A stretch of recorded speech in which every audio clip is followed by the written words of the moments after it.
الحمد لله نحمده ونصلي على رسوله الكريم أما بعد فأعوذ بالله من الشيطان الرجيم بسم الله الرحمن الرحيم اللهم صل على محمد وعلى آل محمد كما صليت على إبراهيم وعلى آل إبراهيم إنك حميد مجيد اللهم بارك على محمد وعلى آل محمد كما باركت على إبراهيم وعلى آل إبراهيم إنك حميد مجيد اللهم فقهنا في الدين اللهم فقهنا في الدين اللہ تعالیٰ جو بھی ہم علم حاصل کریں اس پہ ہمیں عمل والا بنا دے.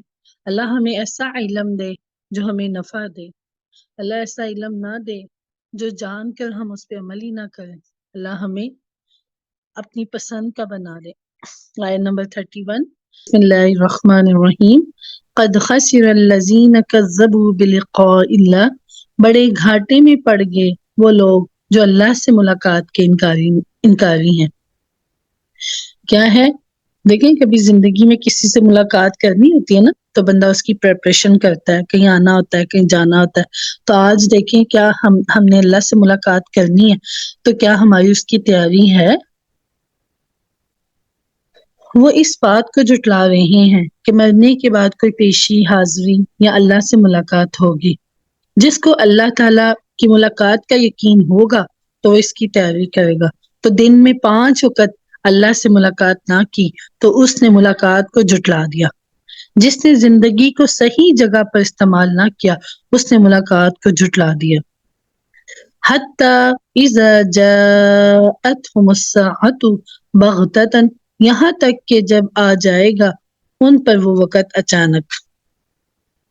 کیسے آئے گی؟ قیامت جو آئے گی نا وہ اچانک آئے گی. تو موت بھی کیا ہوتی ہے مثلا ایسے ہی ہوتا ہے نا کہ اچانک پتہ نہیں ہوتا نا کہ کب انسان کی موت کا کس وقت اس کو معلوم ہی نہیں ہے نا. تو ایک شخص کے لیے انفرادی طور پر کیا الساعہ گھڑی سے مراد اس کی موت کا وقت ہے لیکن عام طور پر اس سے قیامت مراد لی گئی ہے. تو اس کا مطلب کہ جب قیامت آئے گی تو اچانک آئے گی. کیسے اچانک آئے گی؟ کہہ رہے ہیں کہ حدیث میں آتا ہے کہ جو دودھ دھونے والے ہیں نا ان کے ہاتھوں کے اندر وہ جو گائیں ہوں گے نا ان کے تھن ان کے ہاتھوں میں ہوں گے. اچانک قیامت آ جائے گی. تو جو دکان بازاروں میں خرید و فروخت ہو رہی ہوگی تو لوگ کپڑا خرید رہے ہوں گے. وہ جو میجر ٹیپ ہوتی ہے نا جس کو گز یا میٹر بولتے ہیں وہ دکاندار کے ہاتھ میں ہوگا تو لوگ شاپنگ کر رہے ہوں گے تو اچانک قیامت آ جائے گی. ایسے اچانک قیامت آنی ہے. تو جو قیامت کا زلزلہ ہے نا وہ بہت ہی بڑا ہے. ابھی نا کوئی بتا رہے تھے میری مدر کی کل کال آئی ہے نا تو بتا رہی تھی میری جو مامی ہے نا تو ایسے ساری فیملی بیٹھے ہوئے تھے تو یا سو رہے تھے یا بیٹھے ہوئے تھے تو اچانک ہے نا اوپر سے ان کا فین نیچے گر گیا. الحمدللہ کوئی چوٹ تو نہیں لگی ان کو, لیکن یہ کہ جو میری ممانی ہے نا ان کا جو مینٹلی ہیلتھ ہے نا وہ ڈسٹرب ہو گئی ہے. مثلا اتنا ان کو وہ گرا اتنی زور سے خوفناک آوازیں پیدا ہوئی ہیں تب ان کو سائیکیٹرسٹ وغیرہ کے پاس ان کو دکھا رہے ہیں. تو آپ دیکھیں کہ یہ ایک پنکھا گرا ہے تو پنکھے کے ساتھ جو اتنی لمبی اونچی بلڈنگز ہیں, کبھی آپ نے کلاک ٹاور دیکھا ہوگا, ٹی وی میں دیکھا ہوگا, کبھی کعبہ کی پکچرز, تو کبھی سوچیں کہ وہ ایک دم جب قیامت آنی ہے وہ ایک دم نیچے گر جائے, میرے گھر کی چھت گر جائے تو کیا حال ہوگا. تو فلسطینیوں کو دیکھ لیں کہ ان کے ساتھ بلڈنگیں بمبوں کے ساتھ گر رہی ہیں. تو کئی دفعہ ان کی فلسطینیوں کی وہ آتی ہے نا کبھی ریلز تو دیکھتے ہیں تو بچوں کے حواس باختہ ہوئے ہوتے ہیں. تو یہ تو میری امی مجھے کہانی بتا رہی ہے نا تو سوچے کہ اتنی خوفناک دن ہوگا قیامت کا. تو لیکن جو اللہ کے بندے ہوں گے نا ان کے اوپر قیامت بہت آسان ہوگی. جو اللہ کے نافرمان ہوں گے نا تو یہ سارا جو زلزلہ ہوگا ان کے لیے ہوگا. تو دیکھیں آگے اللہ تعالیٰ کیا بتا رہے ہیں ساتھ میں قالو وہ کہیں گے یا حسرتنا تو وہ کہیں گے ہائے افسوس ہماری اس کوتاہی جو اس قیامت کے بارے میں ہم سے ہوئی. اتنا بڑا زلزلہ دیکھنے کے بعد ان کو افسوس ہو جائے گا. اب چڑیاں چگ گئی کھیت, اب پچھتائے کیا ہو جب چڑیاں چگ گئی کھیت. کہ اب تو وہی بات ہے نا, ٹائم اوور ہو چکا ہے نا. اور وہ اٹھائے ہوئے ہوں گے اپنے بوجھ اپنی پیٹھوں پر. جو گناہ ہوں گے نا وہ ہم اپنی پیٹھوں پر اٹھائے ہوں گے. جو گناہوں کے سوٹ کیس جو ہم ہر روز بھر رہے ہیں، اللہ کی نافرمانیوں کے بھر رہے ہیں، کیا یا ہم اللہ کی ہوں گے نا، وہ ہمارے کندھوں پر ہوں گے. اللہ کا قرآن کہہ رہا ہے کہ وہ اٹھائے ہوئے ہوں گے اپنی بوجھ اپنی اپنی پیٹھوں پر. تو ساتھ ہی اللہ تعالیٰ بتا رہے ہیں کیسا ہوگا جس نے اللہ کی ملاقات کو جھٹلایا ہوگا، اس دن کی تیاری نہیں کی ہوگی. شادی ہو 6 مہینے پہلے شادی کی تیاریاں شروع ہو جاتی ہیں. 6 مہینے پہلے کہیں کسی کنٹری میں جانا ہوتا ہے نا، تو 3-4 مہینے پہلے بندہ تیاریاں شروع کر دیتا ہے. فار ایگزامپل کہ ہمارا ویزا لگ گیا ہے، ہم جا رہے ہیں، یہ ہے وہ، تو گھر میں جانے کے ماحول بھی بن جاتا. تو ایک دن ڈیٹ آ جاتی ہے پھر ہم چلے جاتے ہیں نا. اسی طرح ہماری موت کی بھی ایک دن ڈیٹ آ جانی ہے، ہم نے چلے جانا. ہم سب ریٹرنس ٹکٹ لے کر آئے ہیں اللہ سے. جیسے کئی دفعہ ٹریول کرتے ہیں نا، وہ کہتے ہیں کہ آپ 1 وے ٹکٹ لے کر آئے ہیں یا 2 وے لے کر آئے ہیں کہ 1 وے ہے یا ریٹرنز ہے. تو ہم بھی ریٹرن ٹکٹ لے کر آئے ہیں، لیکن ہمیں ڈیٹ کا نہیں پتا. ڈیٹ کا صرف اللہ کو پتا ہے. تو اللہ سبحانہ تعالیٰ بتا رہے ہیں کہ بہت ہی برا بوجھ ہوگا جو وہ اٹھائے ہوئے ہوں گے. کیسے بوجھ ہوں گے؟ گناہوں کے بوجھ ہوں گے، اللہ کی نافرمانیوں کے بوجھ ہوں گے، فلموں ڈراموں کے بوجھ ہوں گے. جو بھی ہم نے حرام چیزیں اپنے سوٹ کیس میں رکھی ہوں گی وہ سارے بوجھ ہوں گے. اللہ اکبر کبیرہ. دیکھیں دنیا اور آخرت کے مقابلے میں بیلنس نہ رکھا تو آج ہم دیکھیں جو نہ ختم ہونے والی زندگی ہے اس کی ہم کتنی تیاری کر رہے ہیں نا. تو جو ختم ہونے والی ہے تو ہر وقت دنیا کا غم پریشانیاں. تو آج بھی دیکھیں 2 چمچ نمک کی بجائے ہم 6 چمچ ڈال دیں تو ہانڈی کھانے والی رہ جائے گی. تو آج ہم نے دنیا کا بھی یہی معاملہ کیا کہ ہم نے ادھر سے، یہ ہمارا گزران تھا. مثلا جیسے کئی دفعہ جہاز میں سفر کرتے ہیں نا، تو اس کے بعد آپ کی 3 گھنٹے کے بعد فار ایگزامپل یہاں پاکستان سے دبئی گئے، دبئی سے آپ کا ٹرانزیکشن ہوتا ہے. اس میں یہ ہوتا ہے کہ آپ کو 3-4 گھنٹے ایئرپورٹ پہ ویٹ کرنا ہوتا ہے اگلے جہاز کا نا.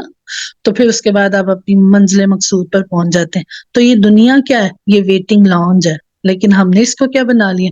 ہم نے اس کو رہنے کی جگہ بنا لی ہے نا. جب قیامت حق بن کر سامنے آ جائے گی تو ان کی حسرت کی کوئی انتہا نہ رہے گی. وہ اپنی پیٹھوں پر کفر، شرک اور گناہوں کے بوجھ اٹھائے ہوئے میدان محشر میں پیش ہوں گے. تو آج ہم اپنے سوٹ کیس کو خالی کر کے اللہ کی پسند کی چیزیں رکھ لیں، ہمیں افسوس نہ ہو. تو یہ قرآن یہ چیزیں کراتا ہے. قرآن پاک ہے نا، تو اللہ قرآن ہمیں بھی پاک کر دیتا ہے. گناہوں سے پاک، شرک سے پاک، غیبتوں سے پاک، پھر دکھوں سے بھی پاک کر دیتا ہے. دنیا کے دکھ ہی نہیں لگتے نا. پھر اس کے بعد اللہ سبحانہ تعالیٰ کہتے ہیں، ساتھ اللہ تعالیٰ نے ریزن بھی بتا دی کیوں اللہ کی ملاقات کو جھٹلاتے ہیں، کیونکہ دنیا کی کام ہے نا. تو ساتھ اللہ تعالیٰ نے بتا دیا وَمَا الْحَيَاةُ الدُّنْيَا، یہ دنیا کی زندگی کیا ہے؟ إِلَّا لَعِبٌ وَلَهْوٌ، دنیا کی زندگی تو سراسر کھیل اور تماشا ہے. اس کا مطلب یہ نہیں کہ دنیا کی زندگی کی کوئی حقیقت نہیں، بلکہ تقابل میں ایسا کہا جاتا ہے کہ آخرت کے مقابلے میں دنیا کی زندگی محض لہو و لعب ہے، ایک شے ابدی ہے. مثلا آخرت کی زندگی ہمیشہ ہمیشہ رہنے والی. کیا ہے ہماری زندگی؟ 40 سال، 50 سال، 60 سال، 70 سال. 70 سال کے بعد یا 60 سال کے بعد تو وہ جو گھر والا بندہ ہوتا ہے وہ بھی اپنے جو گھر والوں کے اوپر کہتے ہیں اچھا، اب کسی کی ڈیتھ ہوتی ہے نا، اچھا وہ 80 ایئرس کا تھا. تو دیکھیں اب ہم اپنی زندگیوں میں دیکھیں کیسے ہمارے 40 سال گزر گئے، 50 سال گزر گئے، ہمیں پتہ ہی نہیں چلا نا. تو انسان ویسے بھی اس ایج میں آ کے بوجھ بھی بن جاتا ہے نا. تو جو ہمیشہ والی زندگی ہے تو ایک شے عارضی اور فانی ہے، ان دونوں کا آپس میں کیا مقابلہ نا. تو ہم نے اپنی آخرت کے لیے تیاری کرنی ہے، اللہ سے ملاقات کی تیاری کرنی ہے. دنیا عیش کی جگہ نہیں ہے کہ ہم ہر وقت بولیں ہیو فن ہیو فن. تو جنہوں نے اپنی خواہشوں کو قابو کیا ہوگا نا اس دنیا میں رہ کر، تو وہ قیامت کے دن پریشان نہیں ہوں گے. جیسے ایک حدیث میں آتا ہے الدنیا مزرعۃ الآخرہ، دنیا آخرت کی کھیتی ہے کہ جو یہاں بوئیں گے وہی کاٹیں گے. جو آج ہم یہاں کریں گے نا وہی کل ہمیں ملے گا. یہ نہیں ہوگا کہ یہاں ہم نے اللہ کی نافرمانیوں کا وقت گزارا تو وہاں ہمیں عیش و عشرت ملیں گے. جیسے اسکالرس کہتے ہیں نا کہ انسان دو جگہ عیش و عشرت والی زندگی گزار نہیں سکتا. یا دنیا میں گزار لیں عیش عشرت، اپنی مرضی سے سوئیں، اپنی مرضی سے اٹھیں، جہاں چاہے جو مرضی، میرا جسم میری مرضی، جو کچھ مرضی کریں، لیکن مرنے کے بعد پھر آپ کو اپنی مرضیاں نہیں ملیں گی. دنیا میں اللہ کی اطاعت کے مطابق زندگی گزار لیں تو پھر آخرت میں اللہ تعالیٰ آپ کو خوش کر دے گا.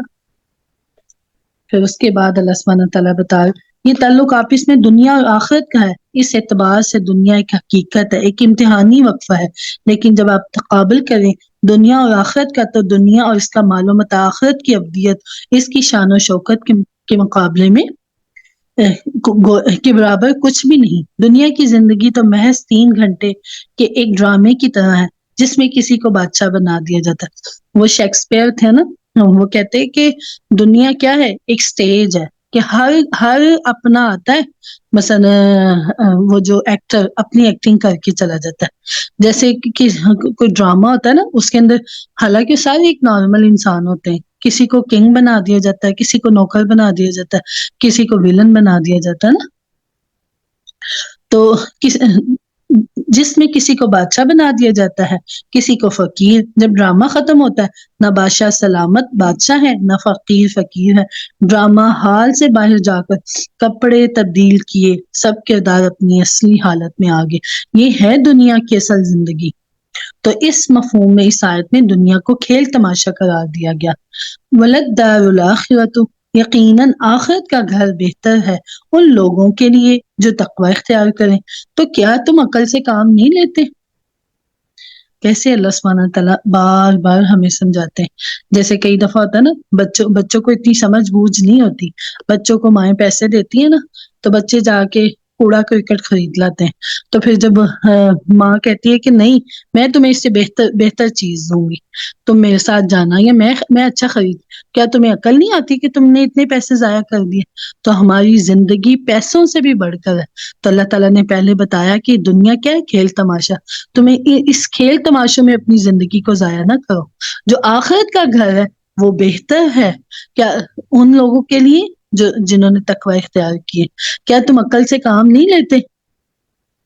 جہاں بھی دنیا اور آخرت کا ذکر ہے تو آخر میں عقل کا ذکر ہوگا. جو سوچ ہوگی ویسی ہی زندگی ہوگی. مثلا جیسی ہماری سوچ ہوگی نا ویسی ہی ہماری زندگی ہوگی. دنیا ایک دمی ہے، اصل آخرت ہے. آج اگر ہم پارٹی پر جاتے ہیں تو ہماری سوچ پارٹی والی ہوگی نا. اگر ایگزام کے لیے جانا ہے تو ہماری تیاری اور سوچ ویسی ہوگی نا، ایگزام کے حساب سے ہوگی نا. تو اللہ تعالیٰ خود بتا رہے کہ آخرت کا گھر تقوی والوں کے لیے، تقوی والوں کے لیے بہتر ہے. تو اب یہاں پہ وہ والا مقام آ گیا جو اگلی آیت میں ہے. اس صورت کے عمود کا یہ ضرب السنام ہے، کلائمیکس قرار دیا گیا. قد آیت نمبر 33، قد نعلم، اے نبی صلی اللہ علیہ وسلم ہمیں خوب معلوم ہے جو کچھ یہ لوگ کہہ رہے ہیں. آپ اس سے کیا ہوتے ہیں؟ غمگین ہوتے ہیں. ہم جانتے ہیں جو مطالبات یہ لوگ کر رہے ہیں، آپ سے معجزات دکھانے کا تقاضا کر رہے ہیں، اس سے آپ رنجیدہ ہوتے ہیں. آپ صلی اللہ علیہ وسلم کی ذات چکی کے 2 پارٹوں کے درمیان آ گئی، ایک طرف اللہ کی مشیت، دوسری طرف ان لوگوں کے تقاضے.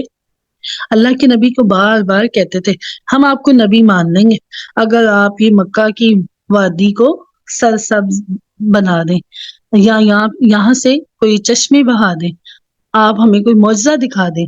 تو اللہ کے نبی اللہ تعالیٰ سے درخواست بھی کرتے تھے، لیکن اللہ تعالیٰ کی مشیت نہیں تھی. کیونکہ اگر اللہ تعالیٰ ان کو معجزے دکھا دیتا پھر بھی آپ پہ نہ ایمان لاتے، تو جو پہلی قوموں کے ساتھ ہوا نا ویسا ہی پھر ان کے ساتھ ہونا تھا. کیونکہ اللہ تعالیٰ اپنی قانون کو بدلتے نہیں ہیں. تو نبی صلی اللہ علیہ وسلم کیا کریں؟ آپ صبر کیجئے کیونکہ وہ آپ کو نہیں جھٹلا رہے ہیں. دیکھیں فَإِنَّهُمْ لَا يُكَذِّبُونَكَ وَلَكِنَّ الظَّالِمِينَ بِآيَاتِ اللَّهِ يَجْحَدُونَ. اے نبی صلی اللہ علیہ وسلم وہ آپ کو نہیں جھٹلا رہے بلکہ یہ ظالم تو اللہ کی نشانیوں کا انکار کر رہے ہیں، قرآن کا انکار کر رہے ہیں. دراصل یہ لوگ قرآن کا انکار کر رہے ہیں، ہمارا انکار کر رہے ہیں. یہ سمجھانے اور دلجوئی کرنے کا بہت خوبصورت انداز ہے. کیا انہوں نے آپ کو کبھی جھوٹا کہا؟ نہیں کہا. آپ پر کوئی تہمت انہوں نے لگائی نہیں لگائی، لہٰذا یہ لوگ جو تکذیب کر رہے ہیں یہ آپ صلی اللہ علیہ وسلم کی تکذیب نہیں ہو رہی، یہ ہماری تکذیب ہو رہی۔ غصہ تو ہمیں آنا چاہیے، ناراض تو ہمیں ہونا چاہیے، کیونکہ قرآن تو ہمارا کلام ہے، یہ لوگ ہمارے کلام کو جھٹلا رہے ہیں۔ آپ صلی اللہ علیہ وسلم کا کیا کام ہے؟ آپ صلی اللہ علیہ وسلم کا کام کیا ہے؟ ہمارے کلام کو ان تک پہنچا دینا۔ یہ سمجھانے کا ایسا انداز ہے جیسے کوئی شفیق استاد اپنے شاگرد کو سمجھا رہا ہے۔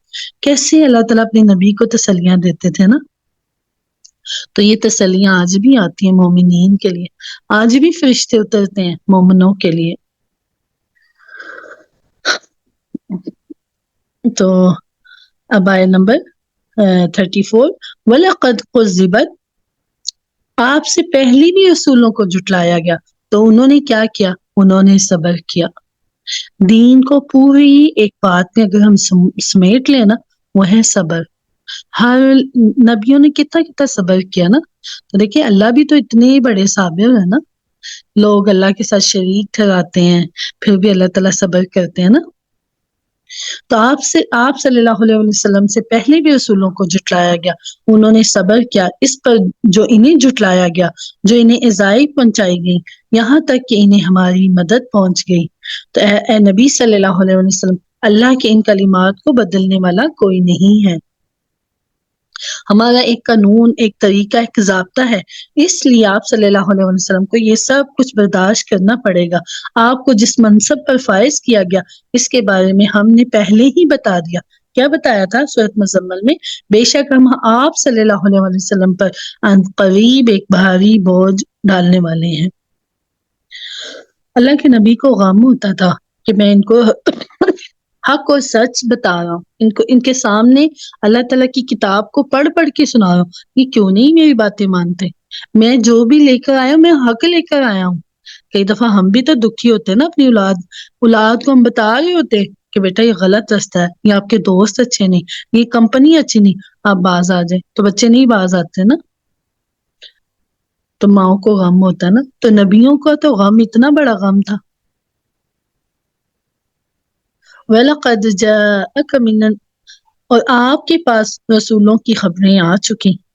تو اللہ تعالیٰ نے اپنے نبی کو قرآن کے ذریعے سے کتنے رسولوں کی کہانیاں سنائی ہیں نا۔ حضرت نوح علیہ السلام نے 950 سال تبلیغ کی، پھر حضرت عیسیٰ کی آئی، حضرت موسیٰ کی آئی، قصے ساری اللہ تعالیٰ نے اپنے نبیوں کی کہانیاں ان کو بتا دی۔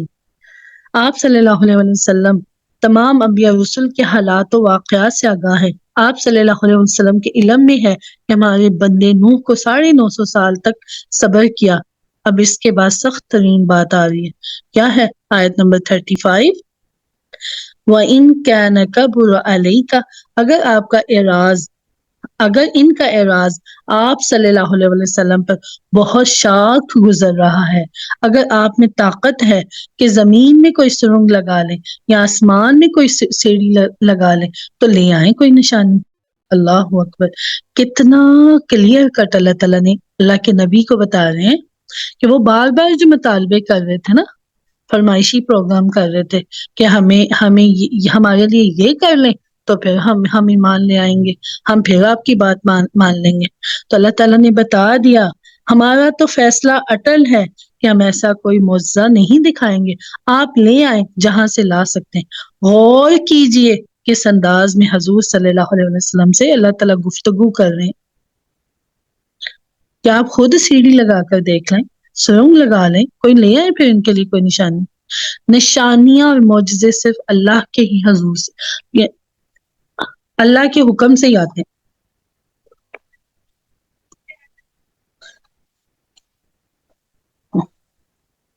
وَلَوْ شَاءَ اللَّهُ، اگر اللہ چاہتا تو ان سب کو ہدایت پر جمع کر دیتا۔ اگر اللہ سبحانہ تعالیٰ چاہتا تو ان سب کو ہدایت دے دیتا۔ اگر اللہ چاہتا تو آنے واحد میں سب کو صاحب ایمان اور نیک بنا دیتا۔ اس کے لیے تو ایسا کرنا کچھ مشکل نہیں ہے نا۔ دیکھیں جیسے کہتے ہیں نا، تمام انسانیت کے دل اللہ تعالیٰ کی 2 انگلیوں کے درمیان ہے نا، جیسے ہم دعا بھی مانگتے ہیں، یا مقلب القلوب ثبت قلوبنا علی دینک، یا مصرف القلوب صرف قلوبنا علی طاعتک۔ اے دلوں کو پھیرنے والے، ہمارے دلوں کو اپنی اطاعت کی طرف پھیر دے۔ تو اللہ تعالیٰ کے پاس تو کن فیکون کا مالک ہے نا، وَإِنَّ اللَّهَ عَلَىٰ كُلِّ شَيْءٍ قدیر کا بھی مالک ہے نا، تو وہ چاہتا تو سب کو ہدایت دے دیتا۔ فَلَا تَكُونَنَّ مِنَ الْجَاهِلِينَ، تو آپ صلی اللہ علیہ وسلم جذبات سے مغلوب ہونے والوں میں سے نہ بنے۔ اس معاملے میں آپ صلی اللہ علیہ وسلم جذباتی نہ ہو۔ یہی لفظ سورۃ ہود میں حضرت نوح علیہ السلام سے خطاب میں آیا، جب حضرت نوح نے عرض کیا اللہ میرا بیٹا میری نگاہوں کے سامنے غرق ہو گیا، جبکہ تیرا وعدہ تھا میرے اہل کو تو بچا لے گا، میرا بیٹا میرے گھر والوں میں سے ہے، تیرا وعدہ سچا ہے۔ تو اللہ تعالیٰ نے کتنے سخت انداز میں حضرت نوح علیہ السلام کو جواب دیا کہ میں تمہیں نصیحت کرتا ہوں کہ تم جاہلوں میں سے نہ ہو جاؤ۔ تو یہاں اللہ تعالیٰ اپنے نبی کو کیا کہہ رہے ہیں؟ تو آپ جذبات سے مغلوب ہو کر جاہلوں میں سے نہ ہو جائیں۔ 13 سال نبی صلی اللہ علیہ وسلم کو ان کی اذیتیں برداشت کرنی پڑی۔ ذرا غور کریں، یہ اللہ کا وہ بندہ ہے جس نے 950 سال تک اللہ کی چاکری کی، اللہ کے دین کی دعوت پھیلائی، اس میں محنت کی، مشقت کی، ہر طرح کی مشکلات اٹھائیں، لیکن اللہ کی شان بہت بلند ہے، بہت بلند ہے، بہت بلند ہے۔ ظاہر ہے اگر سب انسانوں کو ہدایت پر لانا مقصود ہوتا تو اللہ کے لیے کیا مشکل تھی، وہ آنے واحد میں سب کو ابو بکر صدیق رضی اللہ تعالیٰ عنہ کی طرح بنا دیتا۔